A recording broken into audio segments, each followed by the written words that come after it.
I'm here with Pepe. Dito. Day. O kaya? Action! Oo. Hindi yun! Ikaw na Hindi yun! Ulitin mo yung ano. At dahil yan sa kalandian ng kanyang asawa, ayun. At ang kanyang kalaguyo. Di ba dapat ako magkakawa kasi matalawa na ngit eh, pero hindi ngirit. Di ba hindi tayo ngirit? Di ba yung huwag kang umirit, enjoy! Ngirit mo naman dyan, naiyak ka sa iyo. Video na ba yan? Hindi, hindi pang ano nga gawin? Ano ba yung ngirit? Ano yung ngirit? Ay, sorry. Ano lang po? Alam niyo na. Video na ba? Sasaktan.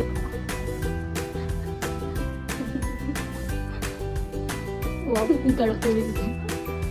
Uy!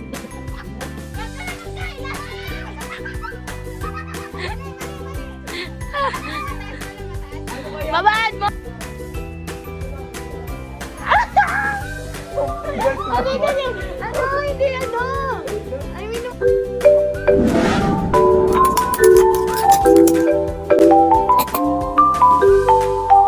So, dun sa films, napakarami kong natutunan. So, I learned so many things about sa life of Rizal, which is our national heroes.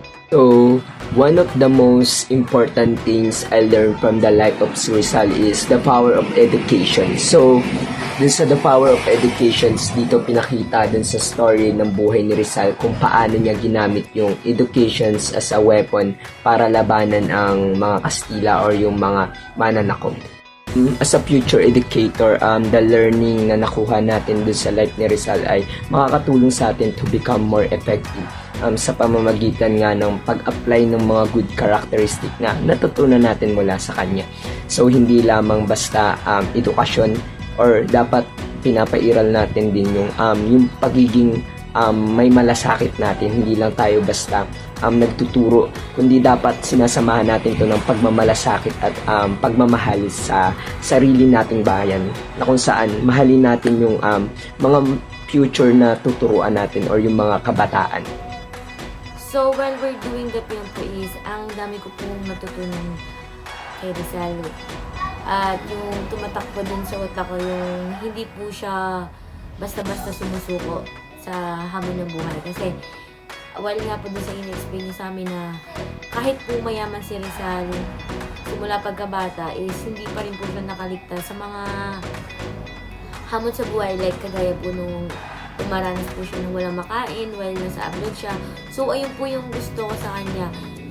Hindi siya gumigive up sa buhay kahit na mahirap. Kasi alam niya pong may goal siya sa buhay. So, as a future educator, alam ko po na marami pa po akong dadaanan ng mga hamon sa buhay. So, I need to be like Rizal na kahit na anong hamon ng iba to sa akin ng mundo, I need to fight kasi I have a goal. Meron po akong pangarap na kailangan matupad, kailangan maabot. So, I'm just like Rizal na kahit na maraming struggle sa buhay is I need to keep fight to achieve my dream. Good day, everyone. If there's one thing I learned from the life of Rizal, it is the importance of being concerned about everything happening in our community and also in our environment. So, yun na nga. So, ang natutunan ko sa buhay ni Rizal is yung meron ka lagi ng pakialam sa mga taong nasa paligid mo at pakialam sa mga nangyayari sa paligid natin. So, yung edukasyon, sa pamamagitan ng edukasyon, yun ang naging tulay para makamit ni Rizal yung mga goals niya sa buhay na alam niya na ang bawat gagawin niya is ang mga nasa paligid niya or ang mas nakararami ang makikinabang in the future. As a future educator is ma-share ko sa mga future students ko kung ano ang iba't ibang natutunan ko at nalaman ko during Rizal life. Which is, hindi lang siya basta national hero ng ating bansa, which is, marami rin siyang pinagdaanan upang makamit niya ang kalayaan nating tinatamasa ngayon. And that's it. Dapat hindi lang rin tayo basta mamamayan lang. Dapat is meron din tayong awareness at pakialam sa sarili nating bayan. That's The lesson that I learned from Rizal is empowerment through knowledge. Rizal believed that education was the key to empowerment and societal change. As a future educator, emphasizing the empowering nature of knowledge can motivate students to pursue education as a means to improve their lives and communities. The lesson I learned from the film of Dr. Jose Rizal na dapat nating unahin ang mga goal natin sa buhay kaysa sa kung ano-anong bagay. Kagaya ng ginawa ni Jose Rizal na inuna niya unahin ang goal niya kaysa sa kanyang pag-ibig.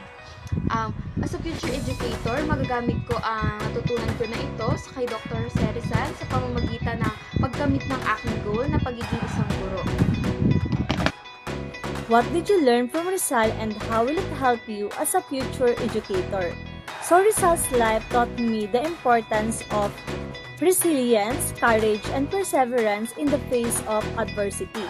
As a future educator, it helped me a lot because I realized that in every trials goes through in our lives, we need to be strong, brave, and continue in life. Like our hero, Dr. Jose Rizal, despite the hardship he went through, he never stopped to defend his fellow Filipinos and our country through his writings. Studying the life and works of Jose Rizal, the national hero of the Philippines, provides valuable insights that can greatly benefit future educators. Rizal's teachings and actions emphasize the importance of education. Rizal believed in the transformative power of education. So, as a future educator, learning from Rizal's advocacy for education can inspire me commitment to providing quality education that empowers students to think critically, questions the status quo, and strive for excellence. The lesson I learned from Rizal is don't let all the hardship that others put you through to fulfill your dreams in life. Instead, make them an inspiration towards your dreams. Studying Jose Rizal's life taught me the importance of education, nationalism, and social justice and integrity.